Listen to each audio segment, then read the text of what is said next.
नमस्कार। श्रीमद् भागवत गीता अष्टम अध्याय अक्षर ब्रह्मयोग श्लोक 16। आ ब्रह्म भुवनात् लोका पुनः आवर्तिन अर्जुन माम उपेत्त तु कौन्तेय पुनर्जन्म न विद्यते। आ ब्रह्म অর্থাৎ ব্রহ্মলোক পর্যন্ত, ভুবনাথ অর্থাৎ পৃথিবী থেকে, লোকা অর্থাৎ লোকসমূহ, পুনঃ অর্থাৎ পুনরায়, আবর্তিন অর্থাৎ আবর্তনশীল, অর্জুন হে অর্জুন, মাম অর্থাৎ আমাকে, উপেত্ত অর্থাৎ প্রাপ্ত হলে, তু অর্থাৎ কিন্তু, কন্তীয় অর্থাৎ হে কুন্তিপুত্র, পুনর্জন্ম অর্থাৎ পুনর্জন্ম, ন অর্থাৎ না, বিদ্যতে অর্থাৎ হয়। অনুবাদ: হে অর্জুন, এই ভুবন থেকে সর্বোচ্চ ব্রহ্মলোক পর্যন্ত সমস্ত লোকই পুনরাবর্তনশীল, অর্থাৎ সেখানে পুনর্জন্ম হয়। কিন্তু হে কন্তেয়, আমাকে প্রাপ্ত হলে আর পুনর্জন্ম হয় না।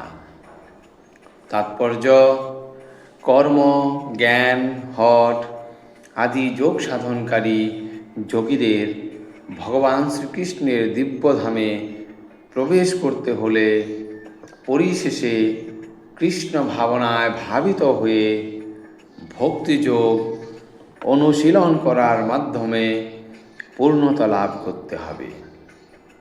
ভগবান শ্রীকৃষ্ণের এই দিব্যধামে একবার প্রবেশ করলে আর এই জড়জগতে ফিরে আসতে হয় না।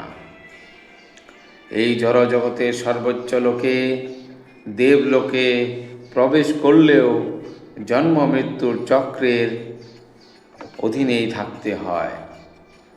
মর্ত্যবাসীরা যেমন উচ্চলোকে উন্নীত হয়, তেমনি ব্রহ্মলোক, চণ্ডলোক, ইন্দ্রলোক আদি উচ্চলোকের অধিবাসীরাও মর্ত্যলোকে পতিত হয়।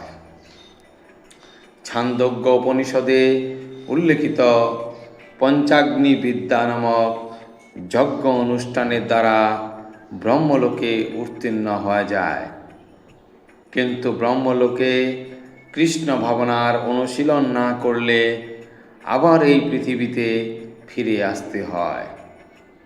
উচ্চতর গ্রহলোকে যারা কৃষ্ণ ভাবনায় উন্নতি সাধন করেন, তারা উত্তরোত্তর উচ্চতর গ্রহলোক প্রাপ্ত হন এবং মহাপ্রলয়ের সময়ে সনাতন চিন্ময় ধামে প্রবেশ করেন।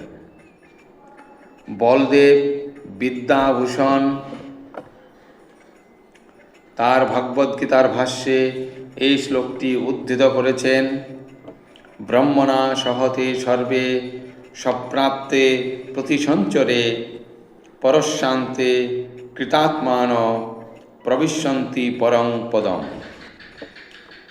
এই জড় ব্রহ্মাণ্ডের প্রলয়ের সময়ে নিরন্তর কৃষ্ণ ভাবনায় ভাবিত ব্রহ্মা ও তার ভক্তগণ তাদের ইচ্ছা অনুসারে পরব্রহ্মস্থিত অপ্রাকৃত ব্রহ্মাণ্ডে এবং বিশেষ বিশেষ চিন্ময় গ্রহলোকে স্থানান্তরিত হন।